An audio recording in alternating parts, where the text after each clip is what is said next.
Hello everyone. स्वागत है आप सभी का एक बार फिर से आपके अपने YouTube channel RNCC nursing online coaching and online test series. तो आज से अपनी जो क्लासेज रहेगी वो रहेगी अपने राजस्थान सीएचओ को लेके,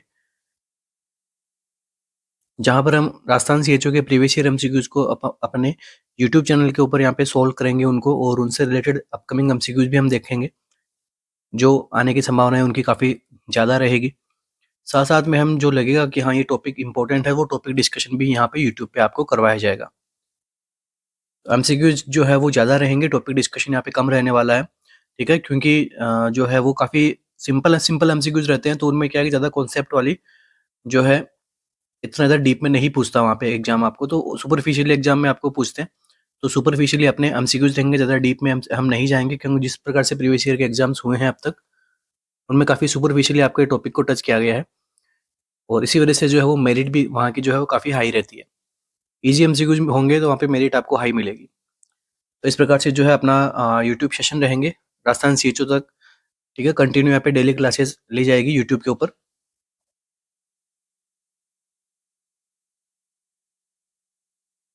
इसी के साथ ही आप सभी के लिए एक इम्पोर्टेंट न्यूज़, राजस्थान सीएचओ के लिए डेली लाइव टेस्ट सीरीज जो है हमारे ऑफिशियल ऐप पे, ऐप का क्या नाम है, आपको प्ले स्टोर पे आरएनसीसी सर्च करना है। वहाँ पर आपको एंड्रॉयड और प्ले स्टोर, आईओएस और प्ले स्टोर दोनों पे आपको वहाँ पे मिल जाएगी हमारी ऐप। तो वहाँ पर क्या हो रहा है, डेली राजस्थान सीएचओ के लिए टेस्ट सीरीज जो है वो यहाँ पे स्टार्ट हो चुकी है 1 जनवरी से, एज पर पैटर्न एग्जाम। ठीक है, एज पर जो एग्जाम का पैटर्न है उसके अकॉर्डिंग टोटल कितने पेपर रहेंगे, टोटल 60 पेपर रहते हैं अपने यहाँ पे।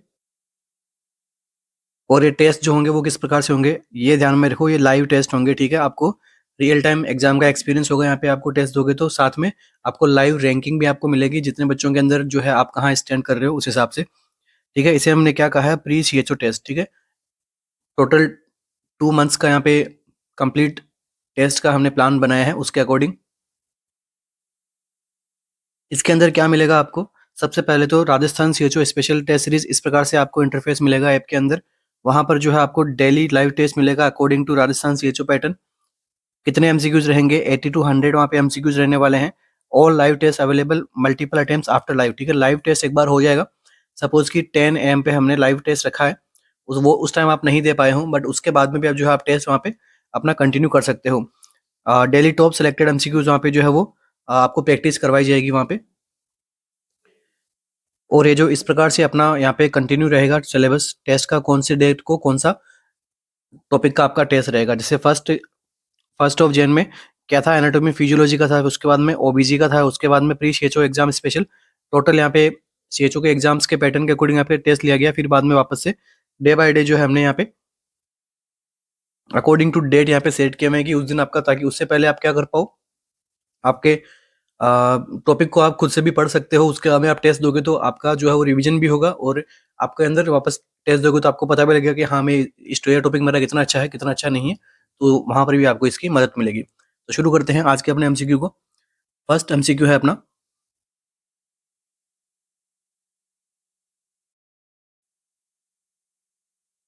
आज की जो क्लास रहेगी अगेन अपनी एमसीक्यू सेशन रहेगा सीएचओ के लिए, राजस्थान सीएचओ के लिए। ठीक है, और क्लासेस के अंदर हम क्या देखेंगे, राजस्थान सीएचओ के प्रीवियस ईयर एमसीक्यूज हम सोल्व कर रहे हैं कंटिन्यू लास्ट 2 डेज से। आज अपनी थर्ड सेशन है, उसके लिए कुछ सेशन जो है हम जिस प्रकार से हम रख रहे हैं उसमें हम क्या देखेंगे, साथ में हम जो अपना सिलेबस भी कवर हो जाए अपना राजस्थान सीएचओ का उस प्रकार से। चलिए, at sub centre IUD is inserted by. ठीक है, सब सेंटर के ऊपर आईयूडी जो है वो इंट्रा यूट्राइन डिवाइस जो है वो कौन इंसर्ट करता है, multipurpose worker female, ASHA, both of the above या फिर नन ऑफ द अबव।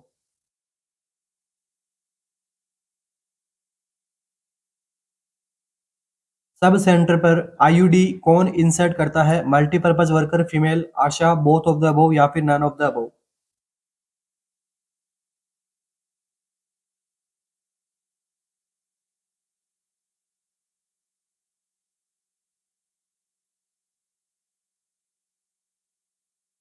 तो देखिए यहाँ पर जो आंसर रहेगा वो रहेगा option number A, multipurpose worker female. ठीक है, क्या आंसर रहेगा, मल्टीपर्पज फीमेल वर्कर जो है वो भी फीमेल वहां पर क्या करेगी, आईयूडी को इंसर्ट कर सकती है। मल्टीपर्पज वर्कर का जो कॉन्सेप्ट है वो कौन सी कमिटी ने दिया था, या फिर कौन सी कमिटी को हम committee on multipurpose worker under health and family planning में हम रखते हैं? तो आंसर रहेगा आपका Kartar Singh committee.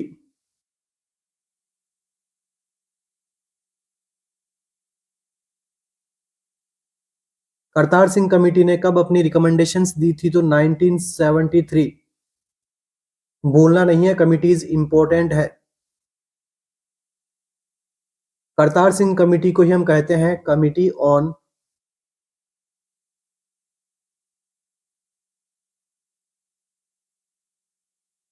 Multipurpose workers. ठीक है, कमिटी ऑन मल्टीपर्पज वर्कर्स किसे हम कहते हैं? करतार सिंह कमेटी को ही। इस कमेटी के अंदर एएनएम जो थी उसको रिप्लेस किया गया किसके द्वारा? मल्टीपर्पज वर्कर्स मेल और फीमेल्स के द्वारा।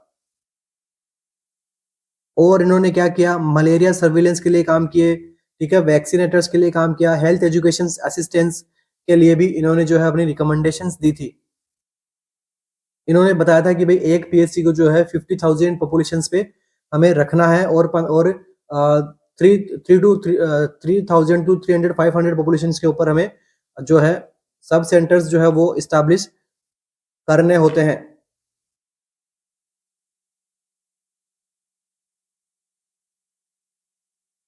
सब सेंटर के ऊपर स्टाफ कितने रहते हैं? सब सेंटर के ऊपर स्टाफ रहते हैं टोटल 3 स्टाफ। एक रहेगा मल्टीपर्पज वर्कर मेल, दूसरा रहेगा मल्टीपर्पज वर्कर फीमेल, और तीसरा रहता है वॉलेंटियर वर्कर। टोटल कितने स्टाफ हो गए? 3 स्टाफ यहाँ पे प्रेजेंट रहते हैं। इससे एमसीक्यू बनेगा एक, तो बन सकता है most peripheral and first contact point कौन सा होता है? Most peripheral and first contact point health system के अंदर कौन सा होता है? तो आंसर क्या रहेगा आपका? सब सेंटर, या फिर मैं कहूं कम्युनिटी के लिए मोस्ट पेरीफेरल या फिर फर्स्ट कॉन्टेक्ट पॉइंट को क्या होता है? तो आंसर रहेगा सब सेंटर।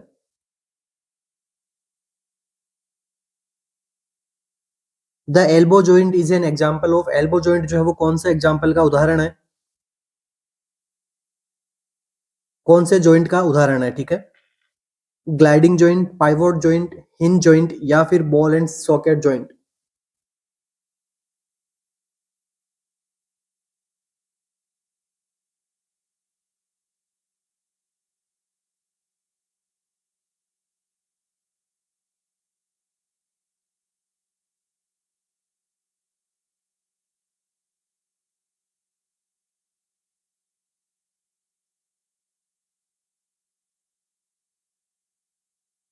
तो एल्बो जॉइंट जो है वो कौन से जॉइंट का एग्जाम्पल होता है? Hinge joint. ठीक है, क्या आंसर रहेगा अपना? हिंज जॉइंट का एग्जाम्पल होता है क्या? Elbow joint. तो देखिए हिंज जॉइंट के अंदर और कौन कौन से एग्जाम्पल आएंगे? हिंज जॉइंट के अंदर एक तो हो गया एल्बो जॉइंट, दूसरा हम कह सकते हैं नी जॉइंट, तीसरा हम कह सकते हैं interphalangeal joint.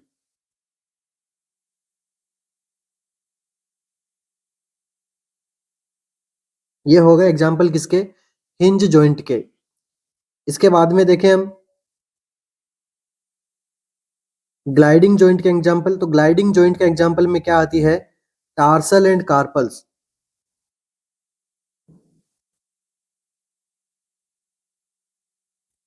Next pivot joint. Pivot joint के अंदर किसका एग्जाम्पल आएगा? एटलस, एक्सिस, जो सर्वाइकल वर्टिब्रीज होती है वो किस में आती है? पाइवोट जॉइंट के एग्जाम्पल में। और एक जॉइंट होता है अटलेंटो एक्सियल जॉइंट, ये भी किसका एग्जाम्पल है? तो पाइवोट जॉइंट का एग्जाम्पल है। नेक्स्ट देखिए बॉल एंड सॉकेट जॉइंट। तो बॉल एंड सॉकेट जॉइंट कौन सा होता है? Shoulder and hip joint.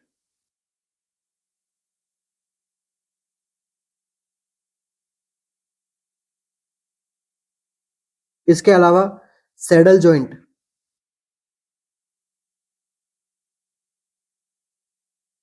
तो आपका जो थंब होता है, थंब का जो पार्ट होता है वहां पर क्या रहता है, सैडल जॉइंट। और ऑथेंटिकली अगर हम लिखेंगे तो लिखेंगे joint between trapezium and metacarpal of thumb. कौन सा जॉइंट रहेगा यहाँ पे, saddle joint. Okay, next condyloid joint कौन सा रहता है, तो कॉन्डाइलॉइड जॉइंट के अंदर हम क्या आता है, रिस्ट मेटाकार्पल जॉइंट या फिर रिस्ट मेटाकार्पल जॉइंट।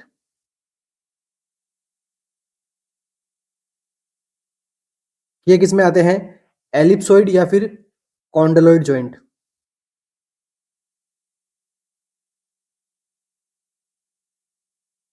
ठीक है, तो 6 टाइप्स के जॉइंट हमने यहाँ पे देखे हैं अभी, जहां से ज्यादा एमसीक्यूज बनते हुए आ रहे हैं। इसके बाद में जॉइंट्स के कुछ टाइप होते हैं जिनको हम बोलते हैं डाइआर्थ्रोसिस, सिनार्थ्रोसिस, सिंडेस्मोसिस वगैरह, तो वो सब पढ़ते हैं हम जॉइंट के टाइप्स में। नेचर ऑफ जॉइंट क्या होते हैं तो वो उनमें आते हैं।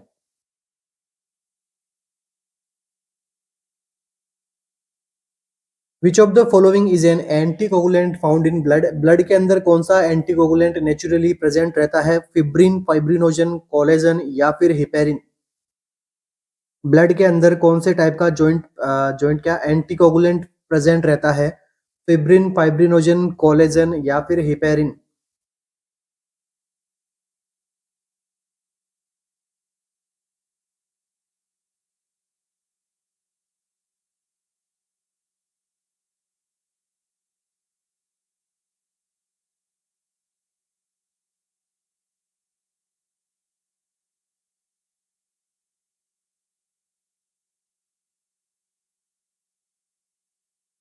तो ब्लड के अंदर जो एंटीकोगुलेंट प्रेजेंट रहता है वो कौन सा होता है, हिपेरिन। तो हम सभी को पता है हमारे ब्लड के अंदर जो नेचुरल एंटीकोगुलेंट होता है जो कोगुलेशन से प्रिवेंट करता है, वो क्या आंसर रहता है, हिपेरिन।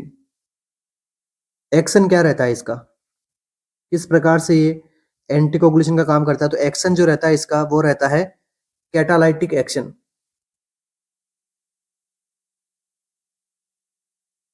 जो थ्रोम्बस बनते हैं उनको डिसोल्व करता है, ब्रेक डाउन करता है।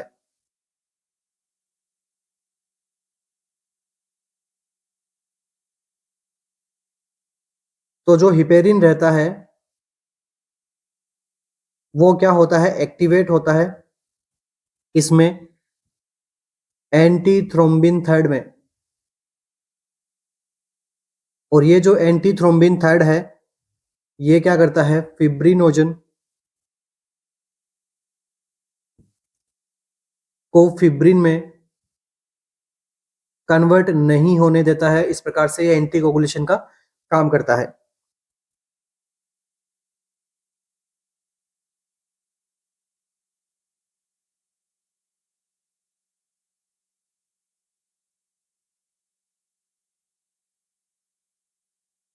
Sudden jerking causes sudden extension and abduction of extremities in newborn is known as। ठीक है, हम एक न्यूबॉर्न को जर्किंग करते हैं, सडनली उसको अपन शेक करते हैं बेबी को, तो उसके अंदर लिम्स में क्या होता है, सडन एक्सटेंशन होता है, एबडक्शन होता है एक्सट्रीमिटीज का न्यूबॉर्न में। इस रिफ्लेक्स को हम क्या कहेंगे, Babinski reflex, grasp reflex, gag reflex या फिर Moro reflex.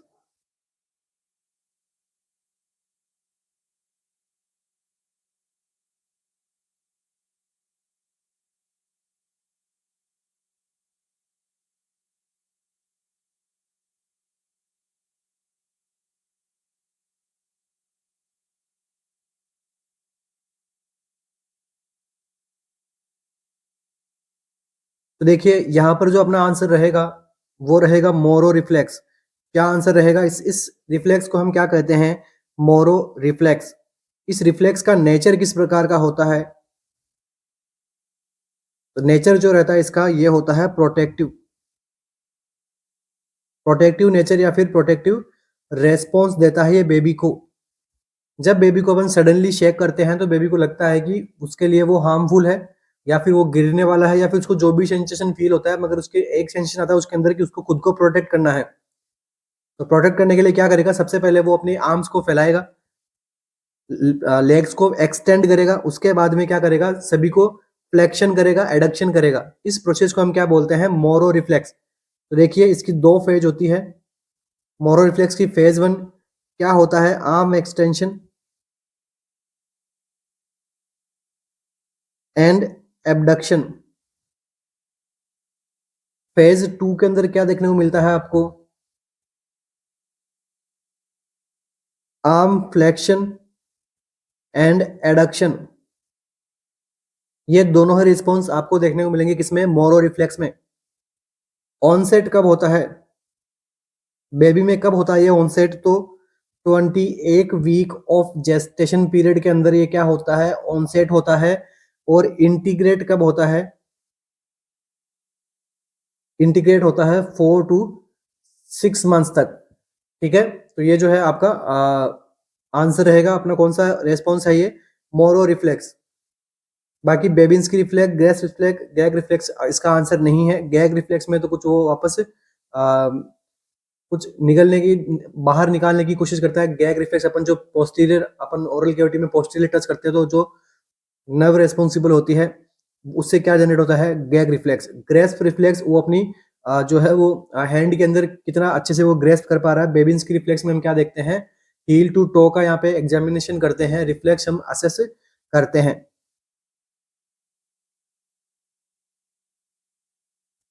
The HIA test for dengue stands for, HIA test जो होता है डेंगू के लिए, उसका फुल फॉर्म क्या है, स्टैंड्स के बारे में पूछा है आपको। हिमेटोलॉजिकल इम्यूनो एसे, हीमोग्लोबिन इम्यूनो एसे, हेमेग्लूटिनेशन इनहिबिशन एसे, या फिर हिमेटोलॉजिकल इनहिबिशन एसे।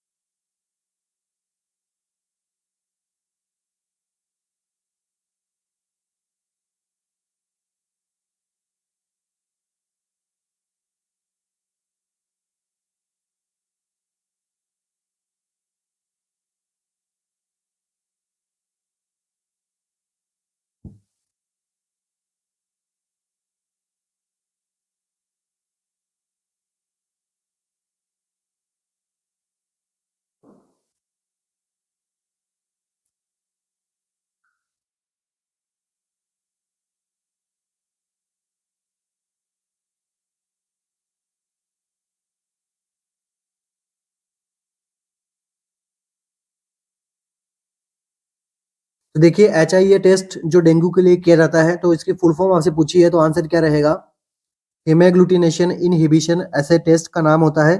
ठीक है, डेंगू के अंदर जो हम ये टेस्ट परफॉर्म करते हैं।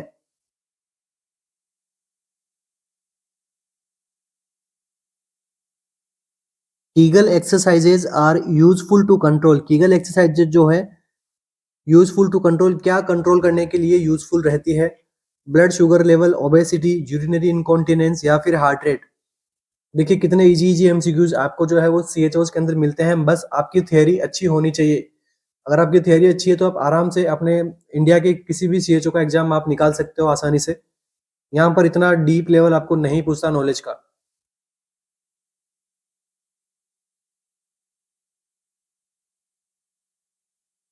ईगल एक्सरसाइज जो है वो किसके लिए यूजफुल होगी कंट्रोल करने में, तो आंसर क्या रहेगा, यूरिनरी इनकॉन्टिनेंस। ठीक है, आफ्टर डिलीवरी, या फिर मैं कहूँ पेल्विक फ्लोर की जो मसल्स है उनको स्ट्रॉन्ग बनाने के लिए जो एक्सरसाइज की जाती है उन्हें हम कहते हैं ईगल एक्सरसाइजेज। तो जो किसके हेल्प करती है, यूरिनरी इनकॉन्टिनेंस हो रहा है किसी फीमेल में या फिर मेल में, दोनों में ही जो है वो कीगल एक्सरसाइज इंपॉर्टेंट होती है, बट ज्यादा इंपॉर्टेंट किसमें है, फीमेल्स के अंदर। ठीक है, इसलिए आफ्टर डिलीवरी जो है वो उसको सजेस्ट किया जाता है फीमेल को कि आप कीगल एक्सरसाइज को जो है फॉलो कीजिए।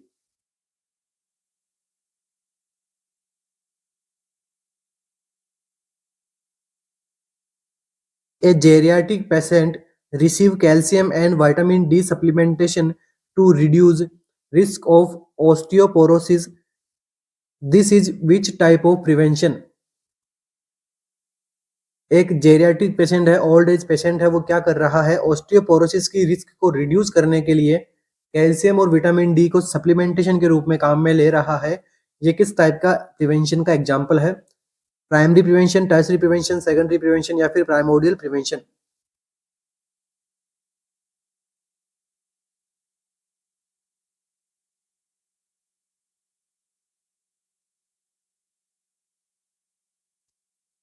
तो देखिए 3 टाइप के जो है वो 4 टाइप के जो है वो मेजर प्रिवेंशंस होते हैं।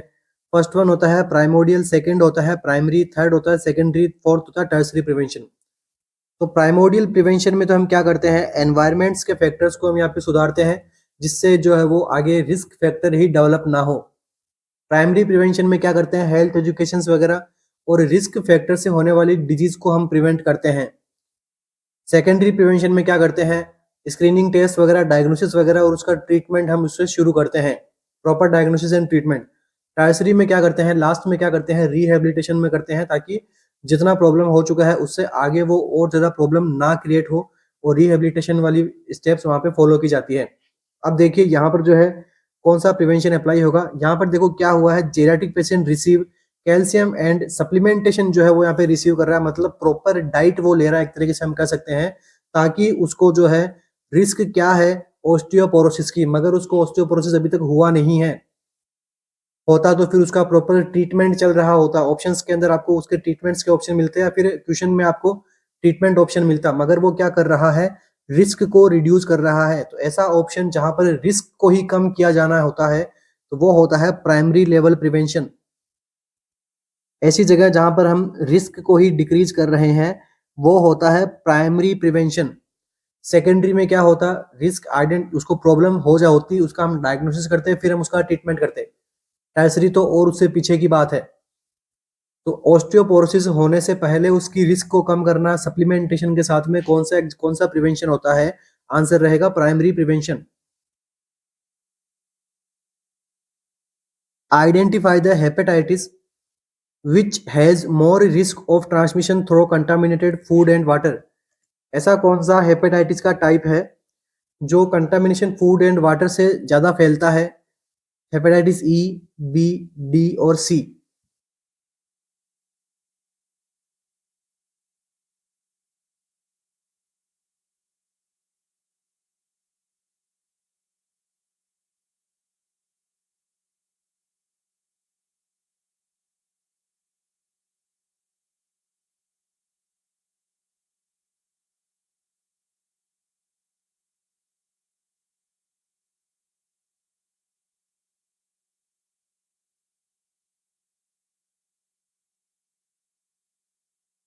तो देखिए यहाँ पर जो आंसर रहेगा हेपेटाइटिस ई। ठीक है, हेपेटाइटिस ए और हेपेटाइटिस ई जो है दोनों ही फीको ओरल रूट से जो है वो हमें ट्रांसमिट होते हैं। ठीक है, direct person to person contact से हो सकते हैं, फीको ओरल रूट से होता है, कंटामिनेटेड फूड एंड वाटर से होते हैं। तो आंसर क्या रहेगा? Hepatitis E. जिससे पेशेंट को कौन से साइन सिम्टम्स आएंगे, फटीग होगा, पुअर एपेटाइट होगा, स्टमक पेन, नोजिया, जॉन्डिस, इस प्रकार के, क्योंकि प्रॉब्लम किसको कर रहे हैं, लीवर को प्रॉब्लम कर रहे हैं इसलिए। बाकी हेपेटाइटिस बी, सी और डी जो है वो ब्लड से फैलने वाले या फिर बॉडी के फ्लूइड से कांटेक्ट में आने से फैलते हैं, जबकि फीको ओरल रूट कंटामिनेटेड फूड को खाना, कंटामिनेटेड वाटर को पीने से फैलने वाले हेपेटाइटिस कौन से हैं, ए और ई।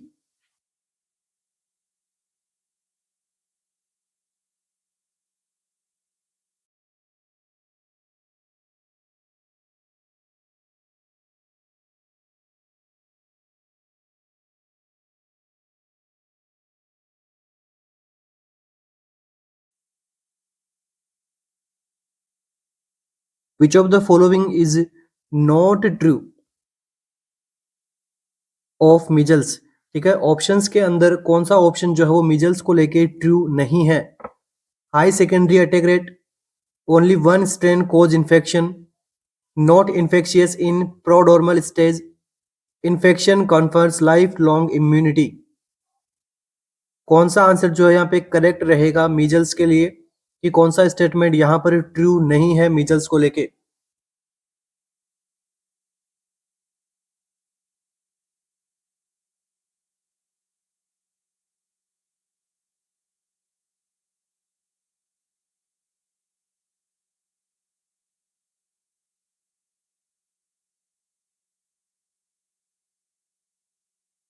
तो देखिए इस एमसीक्यू में अपना जो आंसर रहेगा, जो ट्रू नहीं है मीजल्स को लेके, तो अपना आंसर रहेगा वो है ऑप्शन नंबर सी। ठीक है, not infectious in prodromal stage, ऐसा नहीं है क्योंकि मीजल्स जो है वो हाईली इन्फेक्शियस होता है अपनी प्रोड्रोमल स्टेज के टाइम पे और ड्यूरिंग इरप्शन। ठीक है, मैं यहाँ पे लिख रहा हूँ क्यों नहीं होता है, आंसर अपना क्यों सी ऑप्शन अपना करेक्ट होगा। तो मीजल्स इज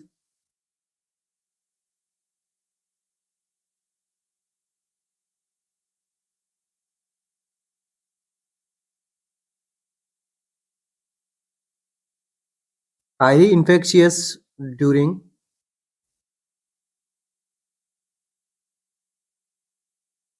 प्रोड्रोमल पीरियड, या फिर मैं लिख सकता हूँ इसी को ड्यूरिंग इरप्शन।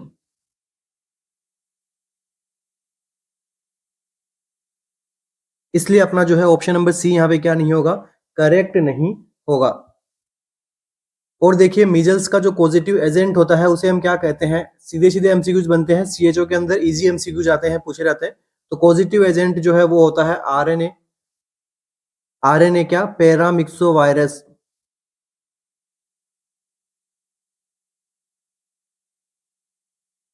इंक्यूबेशन पीरियड का भी पूछा जाता है, तो इंक्यूबेशन पीरियड कितना रहता है इसका, तो 10 to 14 डेज तक।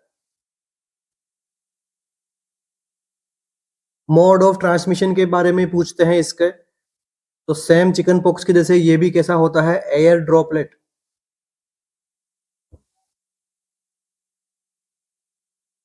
नेक्स्ट देखिए हाई सेकेंडरी अटैक रेट का यहाँ पे मीनिंग क्या है कि मीजल्स जिस पर्सन को है उस पर्सन से मीजल्स दूसरे पर्सन में कितना फैल सकता है, तो इसका जो आंसर रहता है आपका 80% है। जबकि जिस पेशेंट को मीजल्स एक बार हो जाता है उसको मीजल्स जो है लाइफ लॉन्ग इम्यूनिटी प्रोवाइड करवाता है, इसलिए हमारा ऑप्शन नंबर ए यहाँ पे क्या नहीं जाएगा, करेक्ट नहीं होगा। ठीक है, समझ गए इस बात को, मैंने सी क्यों करेक्ट माना। यहाँ पे होगा बच्चों के मन में डाउट कि मीजल्स तो लाइफ लॉन्ग इम्यूनिटी प्रोवाइड करता है, जी हाँ बिल्कुल करता है, मगर high secondary rate attack rate हम उसको बोलेंगे कि जिस पर्सन को मीजल्स है वो दूसरे पर्सन को मीजल्स जो है वो फैलाने की क्षमता वो कितनी है इसके अंदर, तो वो होती है 80%। चिकन पॉक्स में कितनी थी, 90%, जो हमने लास्ट क्लास के अंदर हमने पढ़ा था। इसलिए अपना ऑप्शन नंबर 1 यहाँ पे क्या नहीं जाएगा, करेक्ट नहीं जाएगा। Next MCQ,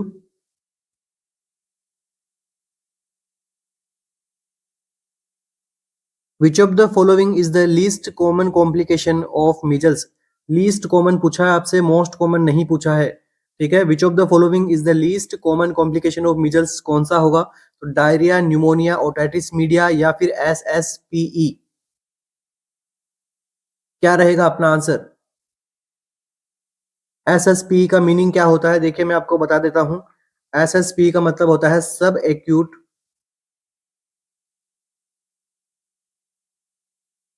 sclerosing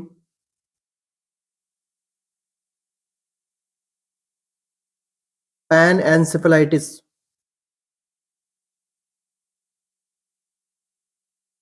full form भी पूछी जाती है एग्जाम में, ध्यान रखना। मीजल्स एक important, measles, chicken pox, tetanus, rubella और हेपेटाइटिस और अपना लेप्रोसी, इस प्रकार के एमसीक्यूज बनते हैं एग्जाम में अपने, क्योंकि कम्युनिकेबल डिजीज है। रेबीज, ठीक है, प्लेग, इनसे सबसे टॉपिक से एमसीक्यू बनते हैं, तो आपको भी ये पढ़ के जाना है। ठीक है,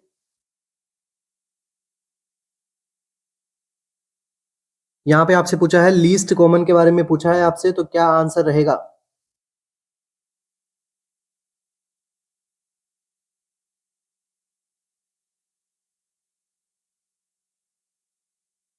तो देखिए लीस्ट कॉमन का आंसर जो होगा वो रहेगा अपना ऑप्शन नंबर डी।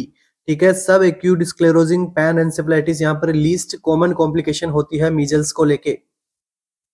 तो एमसीक्यू बनेगा कि मोस्ट कॉमन कौन सी होती है, मोस्ट कॉमन कॉम्प्लिकेशन कौन सी होगी, अगर बच्चे को मीजल्स हो रखा है तो मोस्ट कॉमन कॉम्प्लिकेशन कौन सी होगी, तो ये होती है ओटाइटिस मीडिया।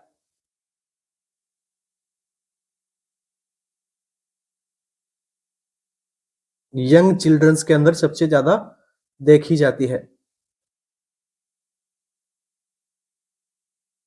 इसके अलावा जो मोस्ट कॉमन कॉम्प्लिकेशन होती है वो उनमें डायरिया, न्यूमोनिया भी है, मगर सबसे ज्यादा मोस्ट कॉमन होने वाली प्रॉब्लम कौन सी है, ओटाइटिस मीडिया, और लीस्ट कॉमन कौन सी होती है, सब एक्यूट स्क्लेरोजिंग पैन एंसेफेलाइटिस क्या रहेगी, लीस्ट कॉमन। और ये सारी किसमें आती है, लीस्ट कॉमन के साथ साथ मैं कहूँ सीरियस कॉम्प्लिकेशंस में कौन आएगी, सब एक्यूट पैन एंसेफेलाइटिस। इसके बाद में convergence, febrile convergence.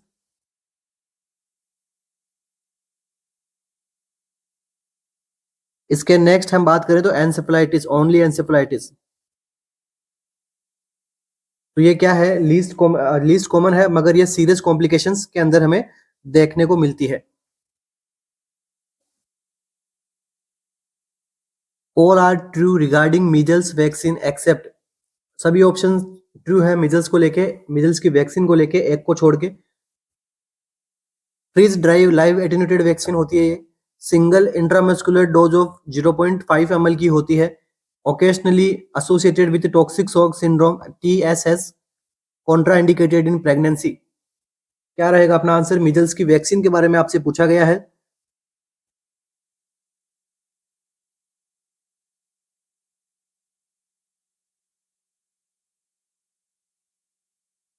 Okay, last MCQ में मुझे आपको एक एमसीक्यू और बताना है आपको, ताकि वही टॉपिक क्लियर हो जाए आपका एक और। तो देखो, मैंने आपको बताया था most common complication otitis media किसमें, यंग चिल्ड्रन में। अब अगर आपको एक एमसीक्यू और बनता है आपका यहीं से कि most common complication of measles, वहां पर आपको ऑप्शंस में ओटाइटिस मीडिया वगैरह नहीं मिले, तो ये ऑप्शन आपको ऑप्शन में मिलेगा आपको मेनिंजाइटिस, वो भी कौन सा, असेप्टिक मेनिंजाइटिस। तो दोनों ही एमसीक्यूज जो है इनके लिए आपको प्रिपेयर रहना है, ठीक है। अगर यंग चिल्ड्रन में पूछा आपको तो आपका आंसर क्या जाएगा, ओटाइटिस मीडिया, ठीक है। और ऐसे नॉर्मल आपसे पूछे कि most common complication of measles कौन क्या होता है, तो एसेप्टिक मेनिंजाइटिस भी जो है या इससे कोज होता है। चलिए, सभी ऑप्शन जो है ट्रू है रिगार्डिंग मीजल्स वैक्सीन एक्सेप्ट एक को छोड़ के, तो कौन सा ऑप्शन अपना यहाँ पे करेक्ट होगा।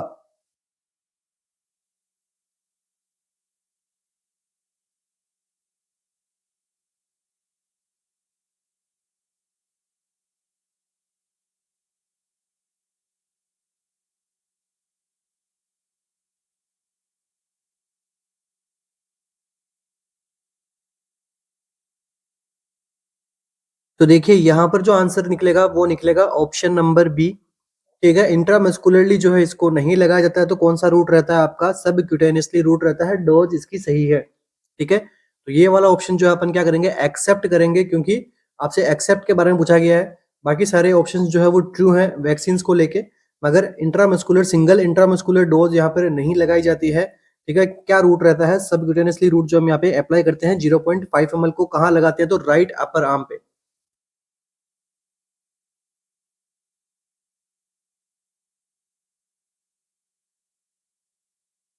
तो ये जो इम्यूनाइजेशन का जो टाइप है यहाँ पर, ये कौन सा टाइप है, ये है एक्टिव इम्यूनाइजेशन का।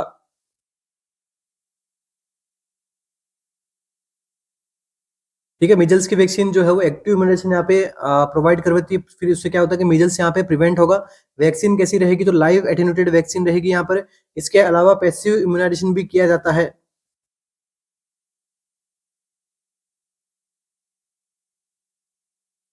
तो पैसिव इम्यूनाइजेशन में क्या करोगे, तो पैसिव इम्यूनाइजेशन में क्या लगाते हैं, मीजल्स का immunoglobulin.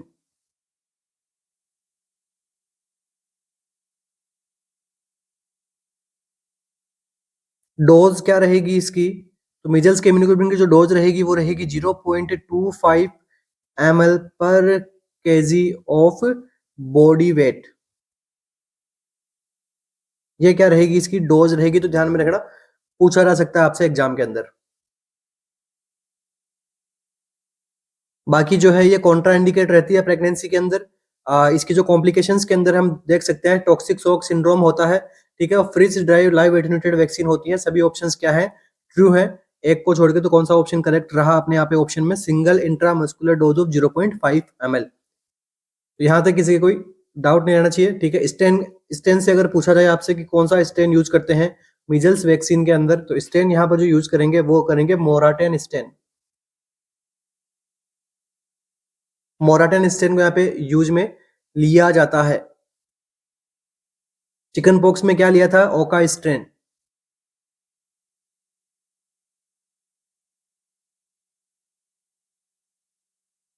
Which of the following is the reservoir for measles? Reservoir measles के लिए कौन है? मैन, सोइल, फोमाइट्स और मंकी। देखो मीजल्स के ज्यादा एमसीक्यूज आपको देखने को मिल रहे हैं क्योंकि मीजल्स एक इंपॉर्टेंट टॉपिक है एग्जाम को दृष्टि में। ठीक है, सीएचओ एग्जाम जैसे अपना राजस्थान सीएचओ, ठीक है, और अदर सीएचओ एग्जाम्स के अंदर से जो मैंने एमसीक्यूज लिए हैं उसमें मीजल्स के काफी सारे एमसीक्यूज इस प्रकार के बने हुए हैं जो मैं आपको यहाँ पे सोल्व करवा रहा हूँ। ठीक है, कोई भी सिंगल एमसीक्यू जैसे रैंडम एमसीक्यू नहीं है अपने पास में। मैन, सोइल, फोमाइट्स या फिर मंकी, कौन होता है रिजर्वायर मीजल्स के लिए?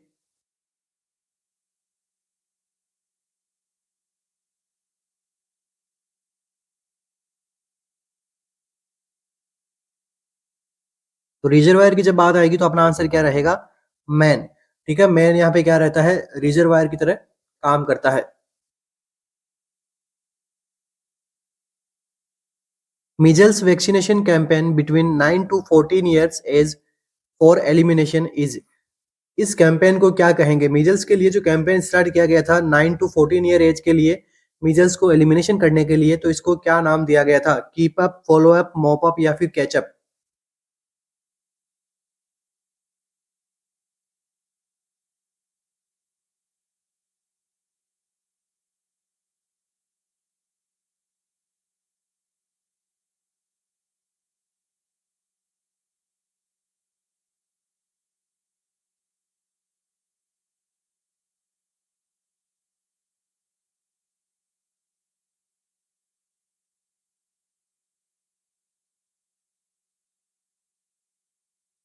तो देखिए आपसे पूछा गया है कि मीजल्स वैक्सीन के एलिमिनेट करने के लिए जो कैंपेन स्टार्ट किया गया था, जिसका टारगेट पॉपुलेशन जो थी वो थी 9 टू 14 ईयर एज वाली पॉपुलेशन बच्चे। तो इस कैंपेन को क्या कहते थे हम? Keep up, follow up, mop up या फिर कैचअप? तो इसका जो आंसर रहेगा वो रहेगा option number D, catchup strategy यहाँ पर जो है लाई गई थी। तो देखिए अभी हम देखेंगे क्या डब्ल्यूएचओ मीजल्स एलिमिनेशन स्ट्रेटजी, इसके अंदर देखिए 3 स्ट्रेटजी आती है। फर्स्ट वन आती है कैचअप, सेकंड वन आती है keep up and third one आती है फॉलो अप। इन 3 स्ट्रेटजी के अंदर या फिर इन 3 स्टेप्स के अंदर जो है एलिमिनेशन स्ट्रेटजी बनाई गई थी। तो कैचअप के अंदर क्या होता है?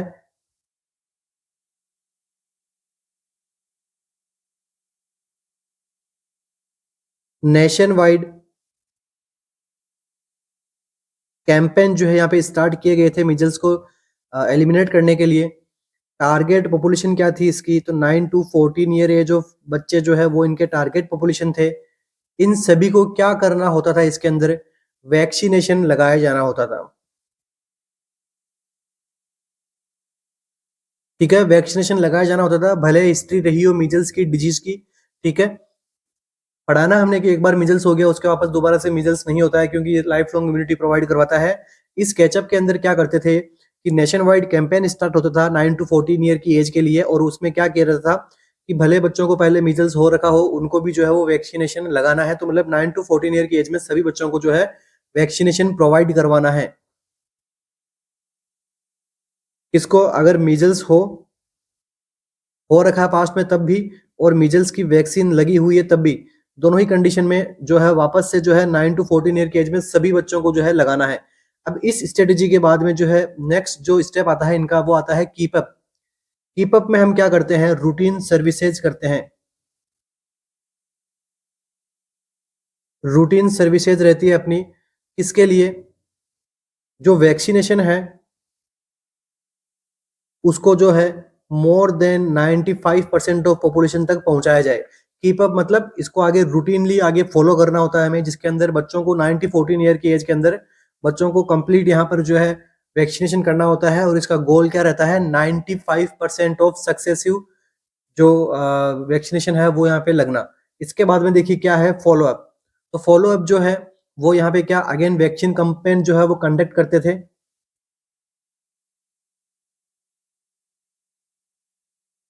वैक्सीन कैंपेन जो है यहाँ पे कंडक्ट होते थे 2 टू 4 ईयर के बीच में, ठीक है। 2 से 4 साल में क्या होता था, एक कैंपेन लगता था। और जो बच्चे इस कैचअप के बाद में जो बच्चे बर्थ हुए हैं, ठीक है, जिनको आफ्टर बर्थ बाद में जो कैचअप के बाद में जिन्होंने बर्थ हुआ है जिनका, तो उनको जो है वो यहाँ पर फॉलो अप में वैक्सीनेशन लगाया जाता था, ताकि उनको जो है वो मीजल्स से हम प्रोटेक्ट कर सके और मीजल्स को इस तरीके से हमने टोटली एलिमिनेट कर पाए। तो ये हो गया आपकी स्ट्रेटेजी मीजल्स को एलिमिनेट करने की। मॉप अप इसके अंदर होता ही नहीं है, केवल 3 ही यहाँ पे स्टेप्स होती है, catch up, keep up and follow up. Catch up, keep up, follow up.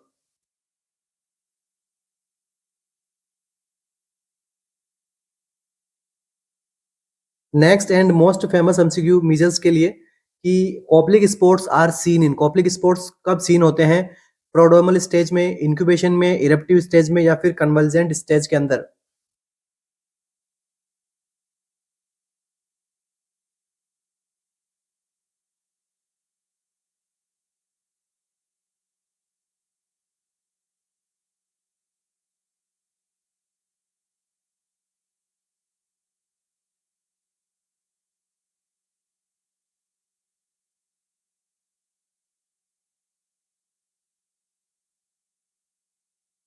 Koplik sport जो है कब अपीयर होना शुरू होते हैं, तो देखिए यहाँ पर अपना जो आंसर रहेगा वो रहेगा प्रोड्रोमल स्टेज में, ठीक है। प्रोड्रोमल स्टेज को इसीलिए जो है वो मोस्ट इन्फेक्शियस टाइम कहा गया है अपना। ओके, तो कॉप्लिक स्पोर्ट्स कब अपीयर होते हैं, तो प्रोड्रोमल स्टेज में अपीयर होते हैं। इसे हम बोलते हैं पैथोनोमिक क्लिनिकल फीचर। कॉप्लिक स्पोर्ट को हम क्या बोलेंगे मीजल्स का, तो पैथोनोमिक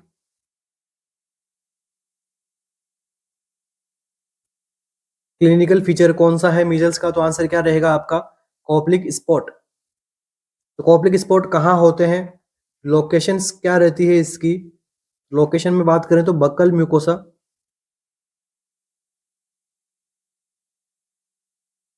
buckle mucosa opposite upper second molar teeth के अपोजिट देखने को मिलता है आपको, ठीक है। कॉप्लिक स्पोर्ट्स की लोकेशन पूछा है आपसे, तो buccal mucosa opposite upper second molar teeth के पास में जो स्पोर्ट्स बनते हैं उन्हें हम क्या कहते हैं, कॉप्लिक स्पोर्ट्स।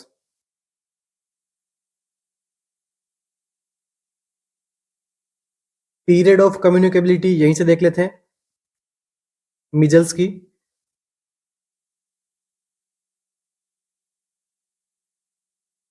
मिजल्स की पीरियड ऑफ कम्युनिकेबिलिटी कहाँ से शुरू होती है, कब तक रहती है, तो देखिए 4 days before and 5 days after appear of rashes, ठीक है। 4 दिन पहले और 5 दिन बाद में रैशेज अपीयर होने के। फॉर एग्जाम्पल रैशेज यहाँ पर अपीयर हुए इस दिन अपीयर से 4 दिन पहले और 5 दिन बाद तक जो है वो इसका जो कम्युनिकेबिलिटी पीरियड रहेगा, इन्फेक्शन फैलाने की क्षमता रहेगी इसकी इस दौरान में। ट्रांसमिशन का मैंने आपको बता दिया, एयर ड्रॉपलेट तरीके से रेस्पिरेटरी रूट से इसका क्या होता है, ट्रांसमिशन होता है। रैशेज कौन से नेचर के होते हैं, तो रैशेज होते हैं इन्हें हम बोलते हैं रेट्रो ऑरिकुलर ओरिजिन। तो रैशेज का जो ओरिजिन है कहाँ पे देखने को मिलता है, retro auricular, behind the year जो है इसका ओरिजिन होना शुरू होता है रैशेज का।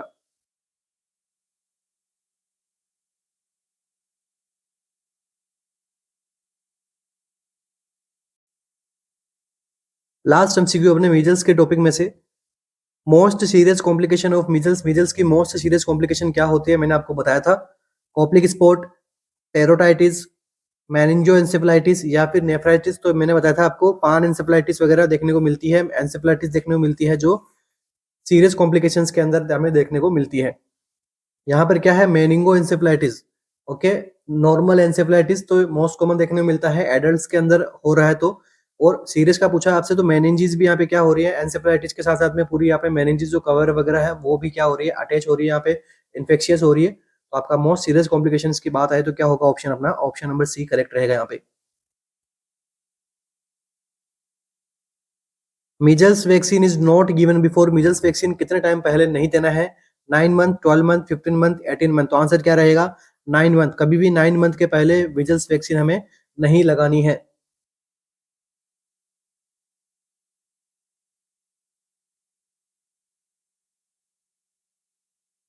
Most common cause of post missile death, post missile death में मोस्ट कॉमन कॉज क्या होगा? डायरिया, आरटीआई, वीकनेस या फिर सब एक्यूट स्क्लेरोसिस पैन एंसेफेलाइटिस। तो आंसर क्या रहेगा? मैंने आपको बताया था डायरिया भी यहाँ पे कॉमनली देखने को मिलता है, मगर ओटाइटिस मीडिया यंग चिल्ड्रन में ज्यादा होता है, मगर डायरिया भी होता है। तो पोस्ट कॉम्प्लिकेशन पूछे डेथ के लिए, पोस्ट मिजल डेथ अगर हो रही है बच्चों की, तो वहां पर मोस्ट कॉमन कॉज क्या होगा? तो आंसर क्या रहेगा? डायरिया।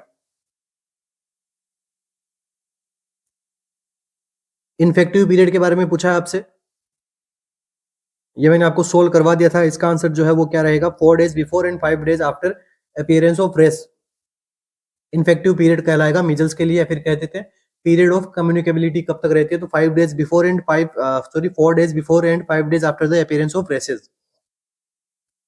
ओरिजिन कहाँ से होता है रेशेज का? तो retro auricular origin behind the ear, यहाँ पे रेशेज का अपीयरेंस होना शुरू होता है।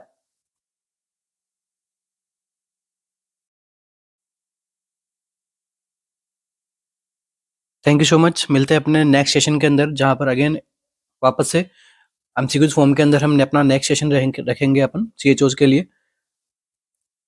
तो बने रहिएगा अपने डेली सेशन के लिए। और जो बच्चे न्यू ऐड हो रहे हैं हमारे चैनल के साथ, चैनल से, वो हमारा चैनल को like and share and subscribe जरूर करके जाना। सब्सक्राइब में ऑल बटन पे जरूर क्लिक करके जाना, ताकि आपको हर नोटिफिकेशन का आपको वीडियो मिले, चाहे वो वैकेंसी अपडेट हो, चाहे हमारे डेली यहाँ पे एमसीक्यू सेशंस हो, या फिर हमारी कोई कम्युनिटी पोस्ट हो। ठीक है, क्योंकि हम यहाँ पे जो नर्सिंग से रिलेटेड जो हम यहाँ पे हर न्यूज़ को यहाँ पे पब्लिश करते हैं, चाहे वो एग्जाम हो, ठीक है, चाहे एग्जाम का रिजल्ट आ रहा हो, चाहे वो एग्जाम से रिलेटेड किसी प्रकार की न्यूज़ हो। ठीक है, तो आपको जो है वो अपडेट रहने के लिए आप जरूर हमारे चैनल को सब्सक्राइब कीजिए, और साथ साथ में अपने क्लासेज के लिए तो आपको सब्सक्राइब करना ही है, ताकि आपकी डेली प्रिपरेशन हो सके एमसीक्यूज को लेके। तो थैंक यू सो मच। मिलते हैं अपने नेक्स्ट सेशन में। Thank you.